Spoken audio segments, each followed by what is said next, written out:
Bismillahirrahmanirrahim. Assalamualaikum warahmatullahi wabarakatuh. Waalaikumsalam warahmatullahi wabarakatuh. Ya, terima kasih kepada rekan-rekan SD Cilemay Girang atas kesempatannya untuk diseminasi tentang budaya positif. Kali ini saya akan sedikit memaparkan tentang budaya positif yang sudah saya pelajari di guru penggerak pada modul 1.4. Di sini ada budaya positif ya.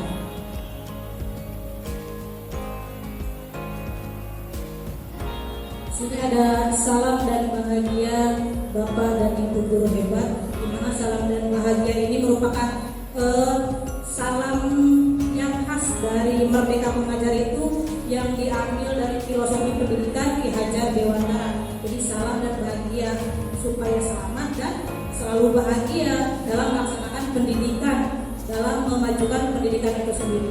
Dan Bapak dan Ibu guru hebat, semoga menjadi doa nih untuk kita semua di sini bisa menjadi guru-guru yang hebat.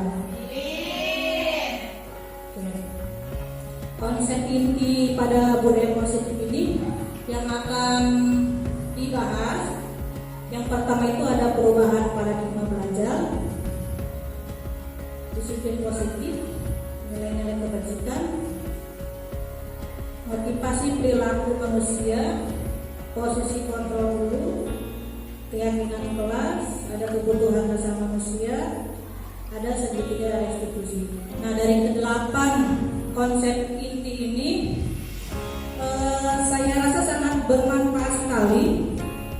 Kita sebenarnya sudah melaksanakan di kelas, di sekolah, hanya saja kita belum tahu namanya itu apa. Dari misalnya disiplin positif, segitiga restitusi, apalagi posisi kontrol guru.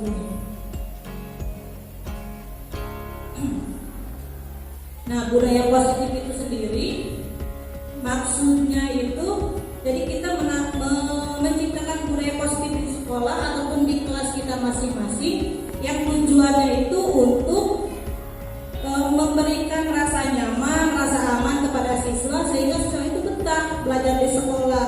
Kalau siswanya senang, kalau siswanya betah, tentu siswa itu akan lebih gampang dalam menyerap materi-materi yang ibu bapak guru sampaikan. Biasanya seperti itu ya. Oke, next. Perubahan paradigma stimulus respon. Nah, ini nih. Jadi kalau dulu kita pakainya stimulus respon, semoga kalau kita sudah tahu kita ganti ke teori yang sebelah sini. Ya, jadi kalau stimulus respon pasti sudah bukan hal aneh ya, karena itu ada di yang apa seperti konstruktivisme, kognitivisme seperti itu ada. Nah, di sini kalau kita mencoba mengubah orang lain agar berpasangan sama dengan kita, berarti kita tuh maksa siswa kalau kita kamu gini, kamu harus mengikuti apa itu, gitu ya.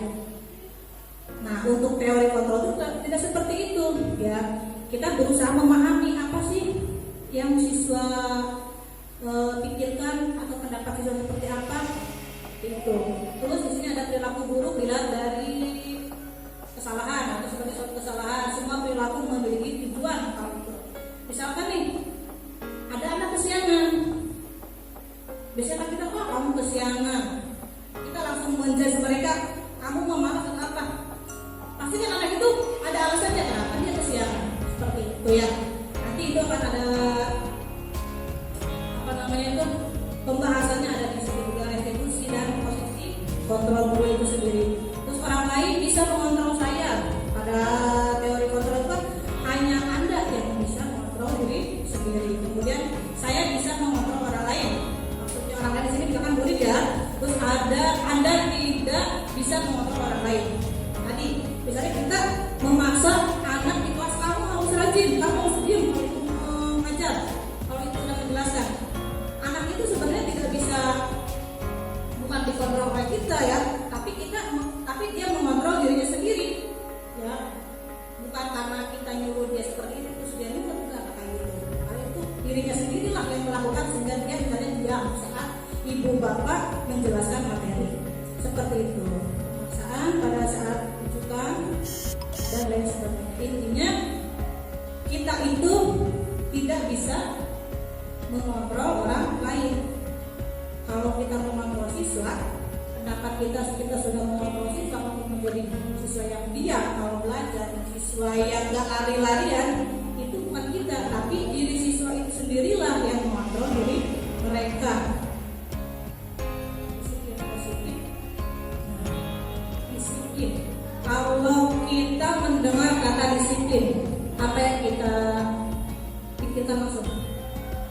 Disiplin, tegas, aturan, ya, saklek, harus mau, seperti itu kan biasanya ya kalau disiplin. Sebenarnya disiplin itu ini belajar mengontrol diri sendiri. Apa sih tujuannya? Tujuan yang mulia yang kita tuju. Jadi disiplin itu sebenarnya rasa tanggung jawab pada diri sendiri agar kita bisa mencapai pada tujuan mulia yang kita inginkan. Terus ada teori motivasi. Kenapa kita melakukan ini dan itu? Ada 3 alasannya. Yang pertama untuk menghindari hukuman. Berarti di sini siswa ataupun kita berpikir, kenapa bisa melakukan hal tersebut? Nanti kalau tidak pasti ada hukuman. Itu yang jadi anaknya mau. Terus yang kedua untuk mendapatkan imbalan. Kenapa melakukannya? Kalau saya melakukannya, apa yang akan saya dapatkan? Pasti mereka mikirnya gitu. Nah, yang paling dibutuhkan untuk disiplin positif ini adalah pada ini ya, untuk menghargai diri sendiri. Jadi disebutnya motivasi intrinsik dalam diri sendiri untuk menghargai diri sendiri. Mau jadi apa kita ke depannya? Siswa itu dia mau jadi apa sih nanti ke depannya? Aku mau jadi guru, ya anak-anak, aku mau jadi dokter bu, makanya aku harus rajin belajar. Sama pada diri bapak ibu sendiri. Aku mau jadi guru seperti apa? Aku mau jadi guru yang mempunyai siswa-siswinya soleh-solehah, misalkan. Ya, sehingga aku mau seperti apa nih mendidik anak-anak itu. Terus ada 5 posisi kontrol guru. Nah, tapi salah satunya ataupun mungkin kelima-limanya ibu bapak sudah menerapkan dalam diri. Yang pertama ada penghukum. Biasanya kalau penghukum itu orangnya kalau ke anak sambil ngomong nadanya itu keras, marah-marah. Itu berarti seorang guru penghukum. Ada pembuat rasa bersalah. Kalau pembuat rasa bersalah itu biasanya seorang guru yang kalau ngomong misalnya, ayo kamu semangat belajarnya, kok kasihan sama ibu, itu udah capek loh belajar kamu, tapi kamu ada semangat. Sebagai pembuat rasa bersalah. Ada yang ketiga itu sebagai teman. Sebagai teman, jadi kayak teman aja, ayo kamu belajar yang penting ya, kamu bantuin ibu dong, ayo. Nah gitu, jadi mereka lebih dekat. Cuma nanti untuk yang sebagai teman ini nanti ada ketergantungan. Jadi mereka tuh merasa dibutuhkan oleh guru. Suatu ketika guru itu tidak meminta bantuan ke anak itu lagi, jadi mereka tuh merasa terabaikan. Oh ternyata ibu enggak apa ya, care gitu ya sama kita, enggak basic ternyata sama aku tuh ada yang lain. Jadi kecewa gitu ya itu. Jadi bikin anak ketergantungan. Terus ada pemantau. Kalau pemantau biasanya orangnya itu sesuai aturan, ya, sesuai aturan. Kalau ada masalah, enggak langsung marahi, nanya misalnya, kamu kenapa? Alasannya apa? Kamu tahu kan aturannya apa? Kalau kamu nggak pakai sepatu, dia nanya dulu. Terus yang terakhir yang paling bagus gitu ya, sebagai manajer, hampir sama sebagai pemantau. Cuma untuk manajer ini guru lebih bisa ngasih solusi ke anaknya. Misalnya kamu tahu kan ini salah, ya kamu sudah melanggar aturan yang mana nih? Yang ini bu, untuk membayar kesalahan itu kamu harus seperti apa? Itu sebagai manajer.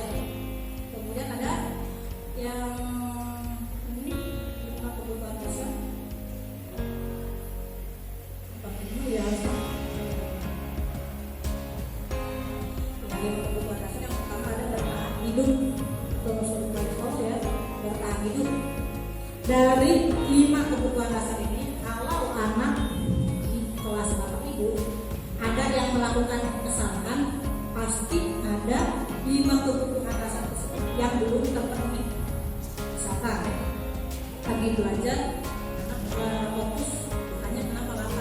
bertahan hidupnya itu dia belum terpenuhi, dia butuh makan itu. Terus yang penguasaan, berarti kalau penguasaan itu murid itu ingin kemampuannya itu diakui, apa-apa ingin jadi pemimpin itu. Terus yang ketiga ada kasih sayang dan rasa diterima. Jadi biasanya kalau anak yang membutuhkan kasih sayang dan rasa diterima ini, anaknya itu suka mencari perhatian. Gak bisa diem nih, gak bisa diem. Apa namanya? Ngeledekin temennya. Kamu kenapa ngeledekin temennya? Aku mah senang ngeledekin temennya, nanti bisa diperhatiin sama teman-teman. Biasanya dia butuh kasih sayang dan rasa diterima. Kemudian ada kesenangan, fun ya, kesenangan. Kalau kesenangan ini apa yang mereka senangi? Jadi kalau misalnya anak suka pelajaran IPAS, dia senang nih, pasti kan nilai-nilainya juga bagus ya. Beda misalnya kalau yang pendidikannya itu matematika, dia nggak senang, biasanya kan nilainya juga ya lumayan lah, nggak terlalu bagus gitu ya Bu ya. Kemudian terakhir ada kebebasan. Jadi kalau anak yang ingin kebebasan itu orangnya pemilih biasanya. Ya, jadi kalau nggak ini nggak ganti-ganti, ya misalnya metode pembelajaran kayak gimana agar lebih menarik, lebih semangat lagi belajarnya seperti itu. Di disiplin positif itu merupakan salah satu cara penerapan disiplin. Tahapannya itu tadi ya. Kalau bisa diterapkan seluruhnya, alhamdulillah, berarti bagus. Tapi kita bertahap aja karena namanya belajar, pasti nggak semuanya langsung bisa diterapkan seperti itu. Nah, tapi untuk disiplin positif ini, jadi ada unsurnya intrinsik ya. Mereka tidak mengharapkan penghargaan atau takut ancaman atau hukuman. Dan nilai-nilai universal dan universal. Di sini sudah disebutkan universal. Jadi kalau universal itu semuanya umum, semua orang pasti meyakini bahwa nilai tersebut adalah kebaikan seperti itu. Sifatnya nilai dan kebajikan adalah sifat-sifat positif manusia yang merupakan tujuan mulia yang ingin dicapai setiap individu. Ya berarti nilai-nilai yang memang sudah dianggap secara umum sebagai nilai-nilai kebaikan, sifat-sifat positif yang memang ingin dicapai. Nah, nilai-nilai kebaikan. Kalau sekarang kan kurikulum merdeka digembar-gemborkan namanya program pelajaran Pancasila. Nah, inilah nilai-nilai kebajikan yang harusnya tertanam baik itu dalam diri siswa, diri murid ataupun diri kita sendiri sebagai guru. Semoga hafal ya Bapak Ibu ya. Dan ini program pelajaran Pancasila, beriman, bertakwa kepada Tuhan Yang Maha Esa, mandiri, bernalar kritis, ya, berkebinekaan global. Jadi tidak hanya tentang adat istiadat budaya di Indonesia saja, tapi bisa menyaring budaya luar negeri juga yang memang nilainya itu positif. Kemudian bergotong royong, yang namanya kolaborasi. Kita harus baik itu dengan guru dengan siswa, bahkan dengan wali murid harus bisa bergotong royong, berkolaborasi, kemudian kreatif.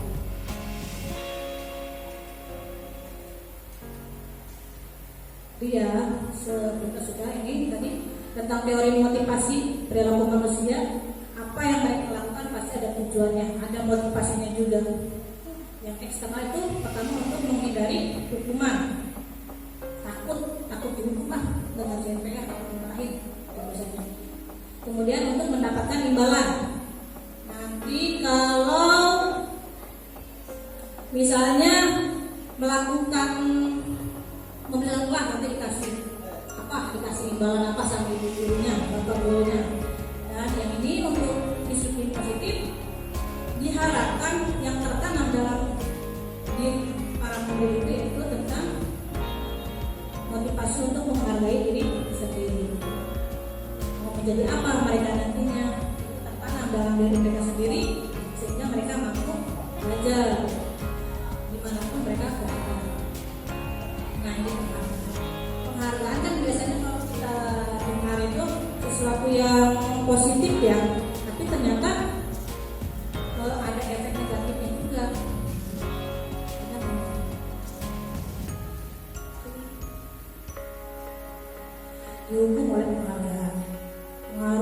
pendek dan panjang. Itu kalau anak dikasih penghargaan terus-terusan jadi ketergantungan. Kalau nggak ada penghargaan jadi nggak mau, nggak semangat, dan yang lain sampai 8 ini pun sama. Ya, penghargaan menghukum, penghargaan mengurangi ketepatan, penghargaan tidak efektif, penghargaan merusak hubungan, menurunkan kualitas, kreativitas, mengurangi motivasi intrinsik.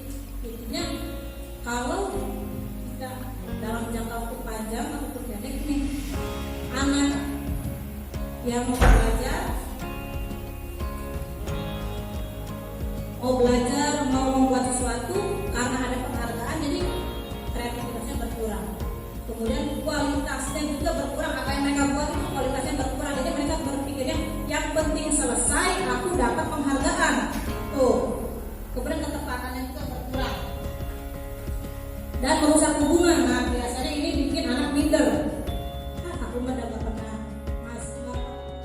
mendam dalam dirinya sehingga mereka apa sih seperti itu ya, akhirnya itu. Kalau konsekuensi mereka udah tahu, oh iya nanti kalau terlambat kan sudah kesepakatan bersama, ada konsekuensinya, ada ini, ada sanksinya. Bukan itu paksaan dari ya, kalau konsekuensi stimulus dan apa, karena ada apa terlebih dahulu ada kesepakatannya seperti itu. Konsep mendorong anak yang menyakiti diri sendiri, jadi menghukum diri sendiri, mereka jadi menjadi sosok yang gagal gitu. Aku mah gak bisa, aku mah anaknya gak rajin ya, pada diri mereka sendiri dan lain-lainnya waktu itu ya. Nanti ada hukuman, ada konsekuensi, ada restitusi, ada hal itu. Ada perbedaannya ya. Restitusi proses menciptakan kondisi bagi murid yang memperbaiki kesalahan mereka. Samar-samar sebenarnya ini perbedaannya, cuman memang ada perbedaannya. Restitusi juga merupakan proses kolaboratif yang mengajarkan murid untuk mencari solusi. Nah, jadi kalau anak salah itu bukan kita langsung menghukum tadi, kamu terlambat, kamu nggak pakai sepatu, kamu keliling 3 keliling lapangan tuh. Nggak seperti itu namanya hukuman. Tapi kalau nanti restitusi, konsekuensi kan memang udah ada aturannya, masa kamu lupa? Nah, kalau restitusi itu nanti sampai kepada ini mencari solusi untuk kesalahan mereka itu. Jadi kamu sudah bersalah nih, udah mengaku salah. Apa yang akan kamu lakukan untuk memperbaiki kesalahan itu? Biasanya seperti itu restitusi. Nanti ada tahapannya, ada 3 tahapannya dari tahapan. Perbedaannya kayak gini. Hukuman itu negatif.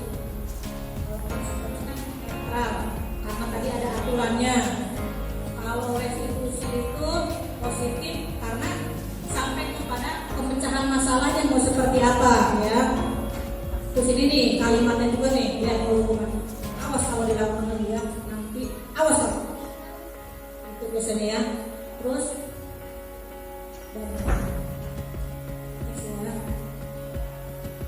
nah, keyakinan kelas.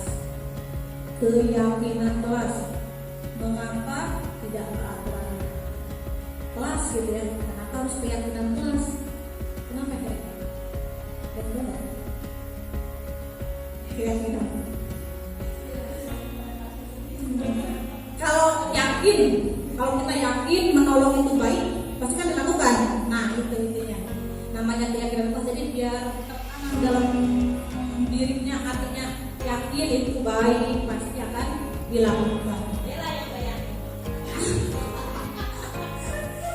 Nah, ya, tujuannya untuk mendukung motivasi intrinsik, kembali ke nilai keyakinan, lebih menggerakkan seorang dibandingkan mengikuti serangkaian.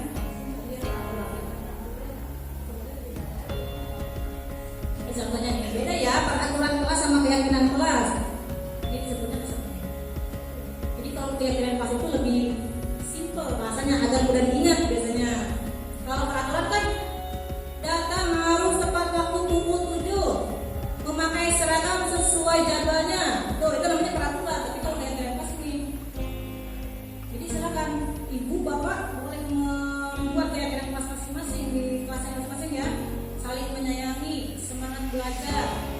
dengan teman-teman, saling menghormati, saling menghargai. Dan anak-anak itu, oh iya kita harus saling menghormati. Kalau ada teman yang ngomong di depan bercerita, kita harus mendengarkan. Karena kan ada di anjuran, ada juga dituangkan dalam keyakinan supaya lebih diingat oleh anak-anak.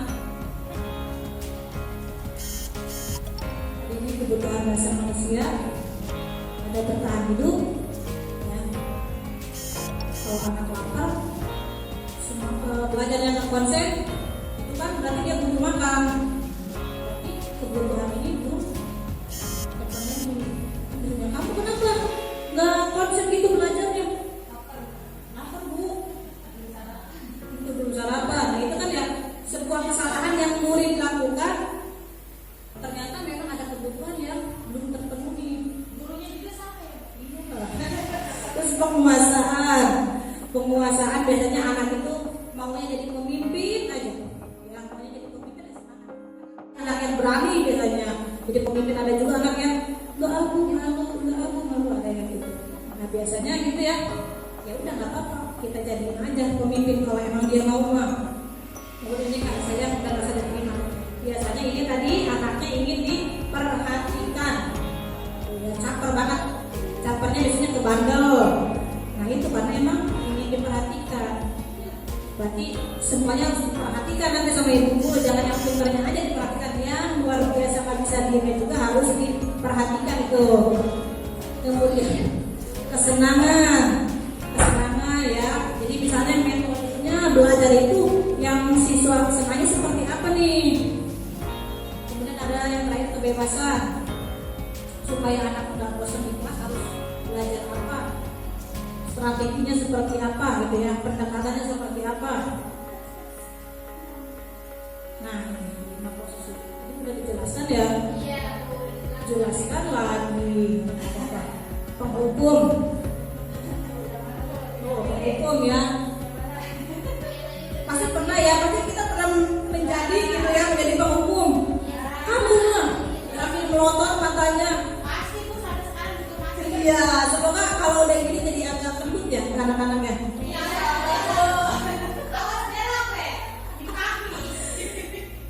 Terus ini membuat rasa bersalah. Iya, membuat rasa bersalah. Ibu kecewa sama kamu. Kamu kenapa seperti itu? Ibu kan udah capek-capek nih ngajar kamu, gitu ya. Sering pasti. Itu namanya membuat rasa bersalah. Iya, jadi tahu ya, ada teman basic banget sama muridnya, sampai muridnya tuh ngelendotin aja ke gurunya ya. Jadi ketergantungan, kalau dia nggak disuruh jadi kecewa, biasanya gitu. Pemantau, ini mah biasanya gurunya itu ya sesuai aturan gitu. Terus ya disiplin manajer itu ini ya gabungan antara teman dan pemantau. Jadi dia itu bisa menyelesaikan masalah anak-anak tanpa apa yang memberikan rasa. Iya, jadi anak tuh tidak kecewa pada diri sendiri gitu. Walaupun sementara anak tuh merasa apa ya, saya bersalah bu. Tapi kan setelah itu mereka kembali ke teman-temannya, tidak mengkucilkan diri sendiri seperti itu. Nah, ini bedanya. Jangan sampai nih ya kalimat-kalimat penghukum ini ibu bapak keluarkan kepada murid-murid, sehingga nanti suatu saat dengan dendam kepada kita. Misalnya anak yang melakukan ini nih penghukum ya, anak itu ketemu sama ibu dalam posisi dia sudah sukses. Maksudnya kan kamu mah gak akan mendapat pekerjaan, gak akan bisa mencapai cita-cita gitu kan ya biasanya. Dia ketemu sama ibu dalam posisi sudah sukses. Bu, lihat nih saya, karena dia punya dendam ya sama gurunya.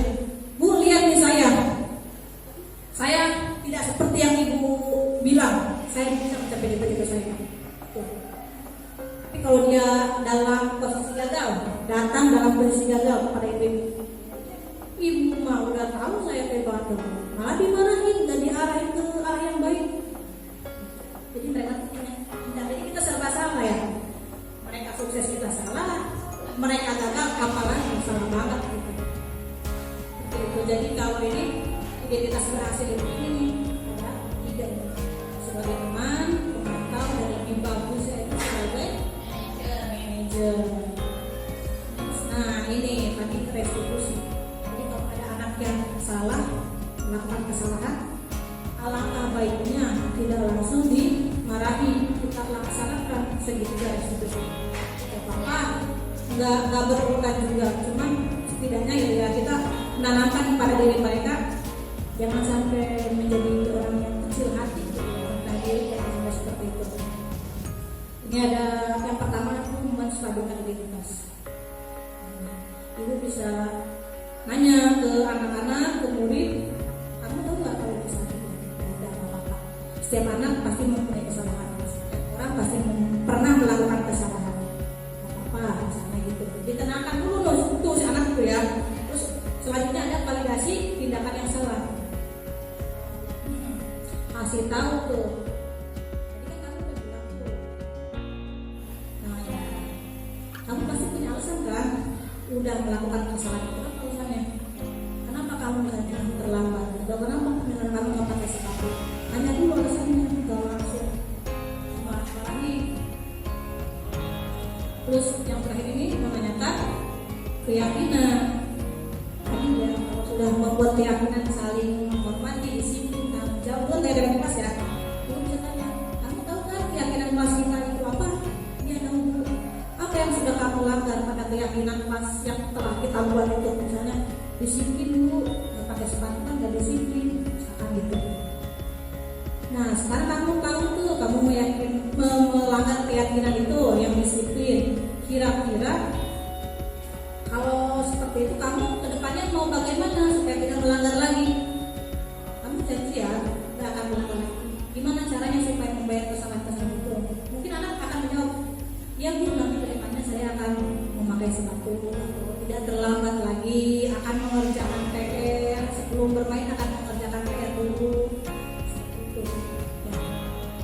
Paham ya? Harus paham, semoga bisa membuka pikiran Bapak Ibu. Ya karena anak kita di sekolah itu tidak hanya mengajar, sebenarnya kita dititipkan oleh orang tua mereka untuk mendidik juga, walaupun memang waktunya itu tidak lama di sekolah, hanya beberapa jam saja. Tapi kalaupun memang setiap hari kita mengingatkan mereka, mendidik mereka dengan ya tadi budaya positif itu, menciptakan budaya positif, menerapkan disiplin positif, semoga mereka ke depan itu kan bisa luluh hatinya. Kalau kata orang Sunda mah, jika raja meninggal batu laun-laun jadi regok. Iya, maksudnya tuh ya kita tekuni mendidik anak itu, nggak apa-apa anaknya keras, mungkin 1 tahun belajar sama kita di kelas, anaknya itu akan lembut hatinya, akan terbuka hatinya, seperti itu. Lama-lama kan akan berbekas ya, berlubang seperti itu. Thank you Bu Laila, kayak seperti itu. Semoga ya di sini Bapak Ibu hebat, semoga jadi doa tadinya untuk kita semua. Saya mohon maaf di sini tidak bermaksud untuk menggurui, karena ini memang tanggung jawab juga untuk mengingatkan, saling mengingatkan seperti itu loh ya. Ya jadi mengingatkan, ayo jadi guru deh, jangan marah-marah aja di kelas, jangan makan kopi doang di kantor gitu ya. Ayo nih Indonesia itu butuh kita untuk memperbaiki pendidikan ini gitu ya. Walaupun memang masih banyak kurangnya, tapi namanya sebuah tujuan yang besar yang ingin kita capai tidak bisa dilakukan sekarang langsung berubah ya. Itu kan harus ada namanya continue ya, terus menerus dilaksanakan sampai nanti mungkin 10 tahun yang akan datang murid Bapak Ibu guru itu benar-benar menjadi siswa yang Bapak Ibu harapkan seperti itu. Amin. Ya, termasuk Bapak Ibu gurunya juga ya harus semangat, karena namanya ilmu pengetahuan itu kan tidak statis ya, namanya itu dinamis. Seperti teknologi pasti terus ada aja perubahan, ada aja tambahan gitu. Jadi kita juga harus ngotek belajar sepanjang hayat gitu ya, long life education seperti itu. Oke, terima kasih atas kesempatan dan waktunya. Semoga ini memberikan manfaat. Mohon maaf mengganggu waktu istirahatnya. Saya cukupkan. Assalamualaikum warahmatullahi wabarakatuh.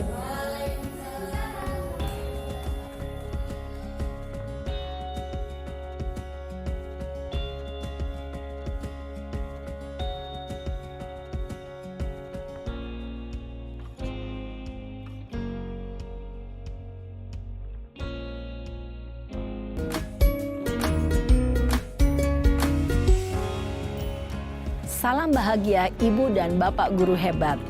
Dalam penerapan disiplin positif restitusi, salah satu program yang dikembangkan adalah 5 posisi kontrol.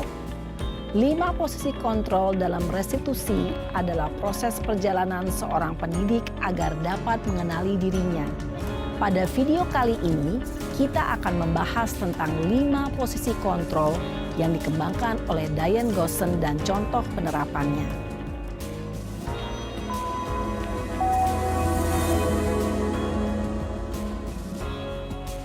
5 posisi kontrol itu adalah 1. Posisi penghukum. 2. Posisi pembuat merasa bersalah. 3. Posisi teman. 4. Posisi pemantau atau monitor. Dan 5. Posisi manajer. Untuk lebih memahami kelima posisi tersebut, mari kita saksikan kasus Naren yang terlambat hadir 20 menit di sekolah dan melihat bagaimana kelima posisi kontrol dalam menghadapi masalah tersebut.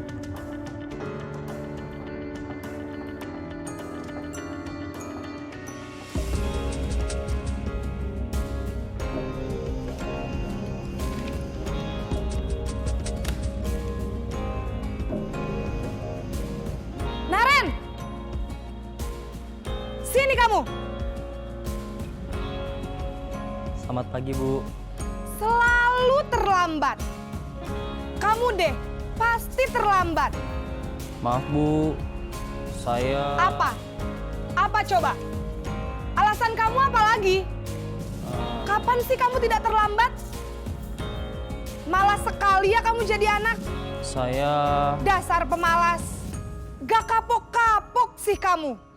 Sudah berapa kali terlambat? Sana. Kamu keliling lapangan basket 2 kali. Kenapa saya harus keliling lapangan basket, Bu? Kenapa? Kamu mau lawan ibu? Berani-beraninya jawab. Sudah terlambat, masih berani jawab pula. Sekarang, keliling lapangan basket 5 kali sekalian. Biar kapok. Cepat, pergi sana ke lapangan basket. Posisi penghukum biasanya berbicara dengan nada tinggi, menghardik, menunjuk-nunjuk, menyakiti, dan menyindir. Hukuman bisa berupa fisik maupun psikis. Ibu dan Bapak guru hebat, dampak yang terjadi pada murid ketika guru berada pada posisi penghukum adalah murid cenderung akan memberontak, bahkan menyimpan dendam.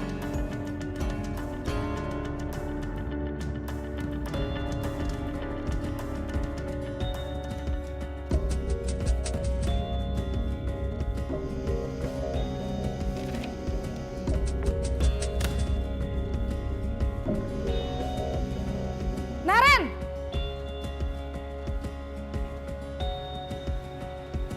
Selamat pagi, Bu.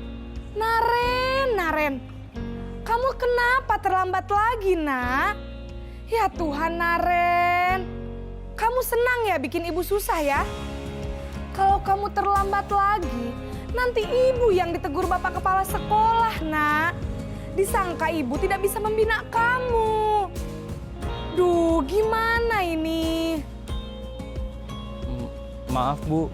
Duh, Gusti Naren. Kamu suka ya kalau ibu ditegur bapak kepala sekolah? Terus, sekarang ibu harus tulis apa ini di buku absen? Ini kamu sudah sering terlambat loh. Ibu harus apa coba? Maaf, Bu. Maaf sekali. Ya sudah, lain kali jangan bikin ibu susah lagi ya nak ya. Ibu tidak akan kuat lagi kalau kamu begini terus. Bisa jantungan kalau ibu ditegur bapak kepala sekolah. Sana cepat ke kelas. Maaf ya Bu, maaf sekali. Posisi pembuat rasa bersalah berbicara dengan nada tenang, cenderung lembut. Namun kata-kata yang diutarakan membuat murid merasa menjadi orang yang gagal. Memandang buruk dirinya sendiri, merasa tidak berharga, dan tidak sanggup membahagiakan orang lain. Ketika guru mengambil posisi pembuat rasa bersalah, murid akan menganggap dirinya yang bersalah dan ia akan menyimpan emosi negatif tersebut di dalam dirinya.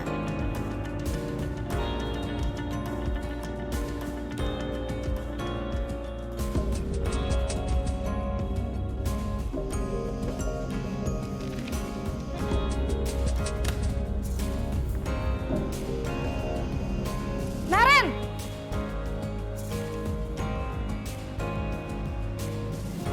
Selamat pagi Bu. Wah, sudah jam berapa ini nak? Terlambat lagi ya sayang. Iya Bu, habis ibu saya lupa bangunkan saya Bu. Kamu malah menyalahkan ibu kamu. Kamu bukannya anak yang larinya paling kenceng. Kok terlambat sih? Iya Bu, saya memang terlambat bangun tadi. Jadi biarpun saya lari kencang, tetap gak kekejar Bu. Ya sudah sana, nanti lain kali larinya lebih kenceng lagi ya. Biar gak terlambat lagi. Bikin seneng ibu, demi ibu. Bisa kan? Bisa lah Bu. Ya sudah sana masuk kelas. Ibu beresin urusan absen kamu. Kamu ini ada-ada saja. Dalam posisi teman, guru berbicara dengan nada suara ramah, akrab, cenderung bersenda gurau untuk menjaga suasana tetap santai. Murid akan merasa senang, aman, dan akrab dengan guru. Identitas yang tercipta adalah identitas sukses atau berhasil. Namun, perlu diingat, karena ini masih dorongan eksternal, maka ada faktor ketergantungan dari murid kepada orang tertentu. Di sini guru absennya, sehingga di lain waktu murid bisa berperilaku baik, namun hanya kepada orang-orang tertentu saja.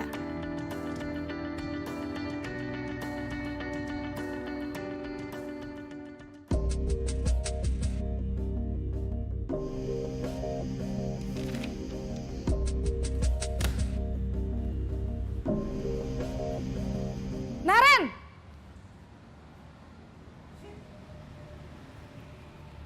Selamat pagi Bu.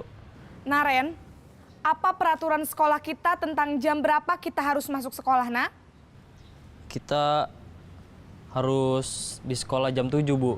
Iya, betul. Sekarang sudah jam 7.20. Naren sudah tahu konsekuensinya jika terlambat hadir. Paham Bu, saya harus tinggal kelas pas jam istirahat selama 20 menit. Iya, benar. Konsekuensinya demikian. Jadi nanti jam 9.30 pas istirahat, kamu harus tinggal di kelas, kerjakan tugas tambahan untuk ketertinggalan kamu, ya? Baik Bu. Posisi pemantau mengandalkan penghitungan atau data untuk mengontrol murid. Guru mengarahkan murid berdasarkan peraturan dan konsekuensi. Seorang pemantau menunjukkan bahasa tubuh dan ekspresi wajah yang datar dan cenderung formal.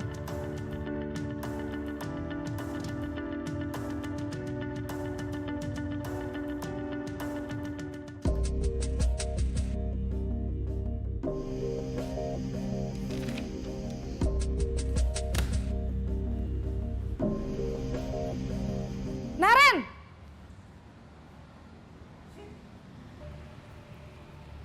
Selamat pagi Bu. Selamat pagi, Naren.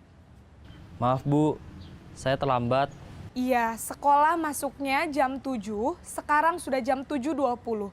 Jadi sekarang bagaimana ini, Naren? Maaf Bu, saya lupa setel alarm saya semalam. Baiklah, menurut kamu, keyakinan sekolah yang mana yang perlu kamu tingkatkan? menghargai diri sendiri dan orang lain mungkin ya Bu.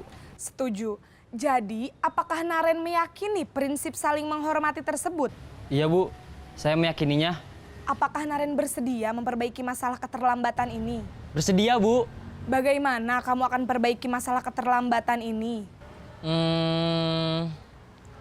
Saya akan coba untuk tidak lupa menyetel alarm saya Bu. Baik, kalau Naren lupa menyetel alarm di rumah, ada orang yang kira-kira bisa bantu mengingatkan tidak? Ada Bu, kakak saya, Kak Ema. Ada lagi selain Kak Ema? Selain Kak Ema, ada ibu saya. Baik, jadi yang mengingatkan Naren adalah Kak Ema dan ibu kamu ya? Kira-kira akan mulai setel alarm kapan nih Naren? Setelah pulang sekolah, akan segera saya lakukan.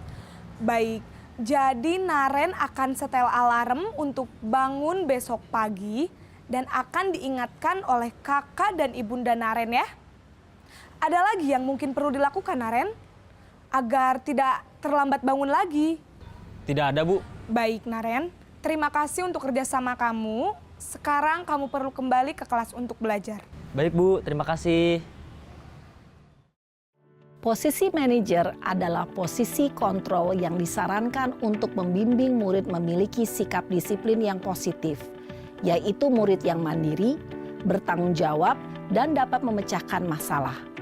Tujuan dari posisi ini adalah agar murid dapat berefleksi atas tindakannya. Guru akan dengan tulus memberikan pertanyaan-pertanyaan bermakna, sehingga membuat murid dapat belajar dari kesalahannya dan mencari sebuah solusi untuk menyelesaikannya. Ibu dan Bapak guru hebat, setelah mengamati adegan kelima posisi kontrol tadi, kira-kira posisi mana yang paling ideal? Posisi mana yang dapat menunjang motivasi intrinsik murid? Ya, tentu posisi manajer. Posisi ini memang posisi ideal yang ingin dituju setiap pendidik.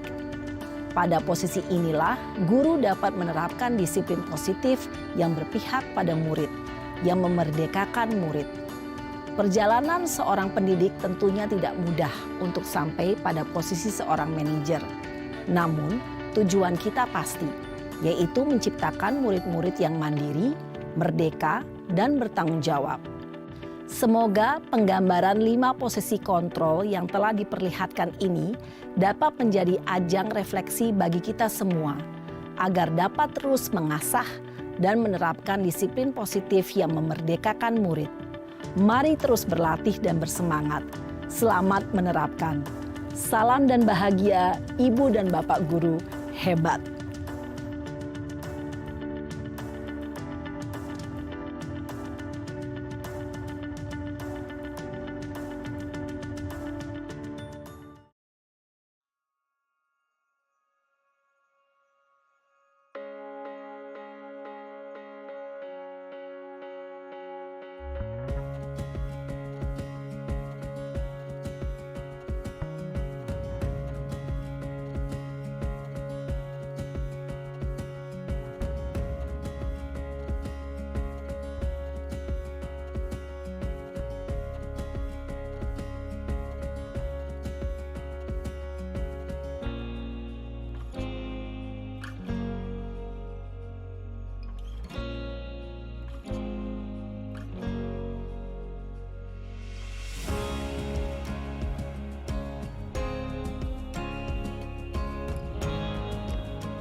Assalamualaikum warahmatullahi wabarakatuh. Waalaikumsalam warahmatullahi wabarakatuh.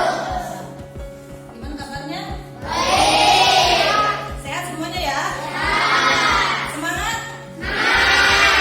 Ibu harus semangat kalau belajar sama Ibu. Ya, hari ini Ibu mau mengingatkan lagi, mau ada hal yang baru yang Ibu sampaikan ya. Kemarin kita sudah membaca peraturan sekolah, terus sudah membuat peraturan di kelas ini agar belajarnya nyaman, aman gitu ya. Supaya kita betah belajar di kelas ya. Nah, sekarang ada yang namanya keyakinan kelas. Ya, keyakinan kelas.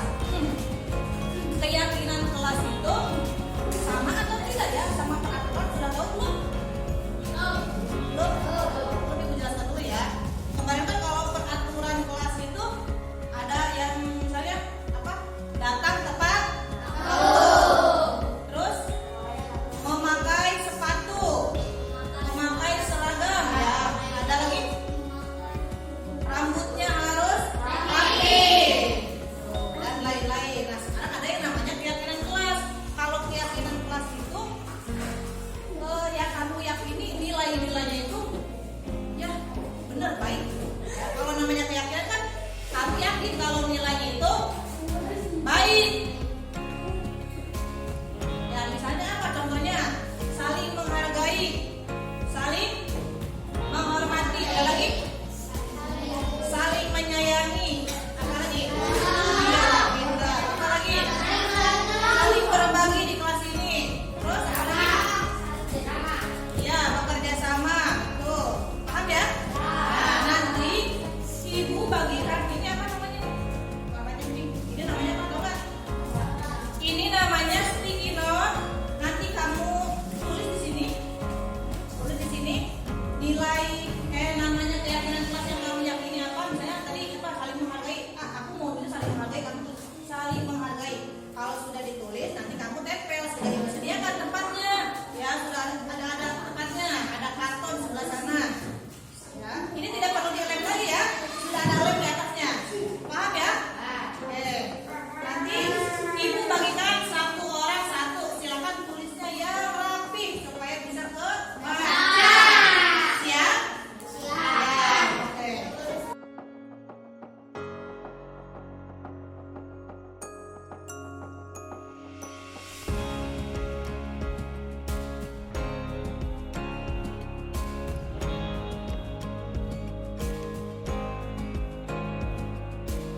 wabarakatuh. Ini murid-murid saya dari kelas 4. Namanya siapa? Hasna. Ini Niki dan ini Husna. Hari ini kalian sudah memuat apa tadi namanya? Keyakinan kelas. Bagaimana perasaannya? Sangat senang, alhamdulillah. Menurut kalian, apakah keyakinan kelas itu penting? Penting. Karena apa penting? Untuk menjaga kelas lebih tertib, ya, aman, nyaman belajarnya, seperti itu. Terima kasih. Assalamualaikum warahmatullahi wabarakatuh.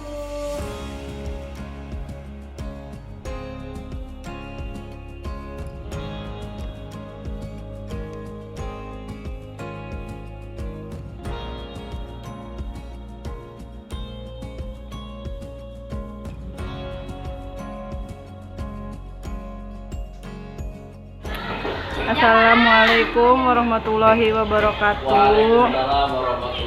Saya Bella Hajar Ayuning Tias, teman sejawat dari Ibu Nane Mariane, CGP Angkatan 10.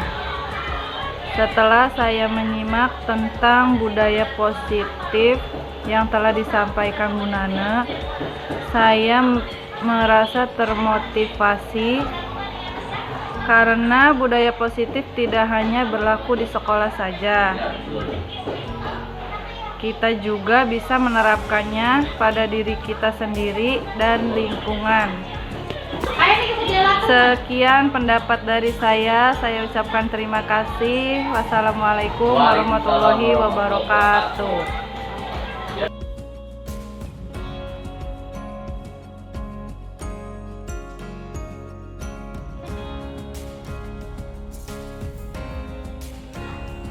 Assalamualaikum warahmatullahi wabarakatuh. Saya Ayu Lestari selaku teman sejawat Ibu Nane Mariane selaku guru CGP Angkatan 10. Alhamdulillah saya telah mengikuti kegiatan diseminasi disiplin positif yang dijelaskan oleh Ibu Nane Mariane dengan sangat baik, lancar, dan sangat bagus sekali menurut saya. Karena dengan kegiatan itu bisa membuka pola pikir saya sebagai guru untuk menerapkan disiplin positif di kelas kepada siswa. Dan menurut saya kegiatan tersebut sangat bagus sekali. Kepada Ibu Nane Mariane, terima kasih banyak sudah membuka pola pikir saya untuk menerapkan disiplin positif dengan keyakinan kelas yang sangat menarik dan mudah dipahami. Terima kasih. Wassalamualaikum warahmatullahi wabarakatuh.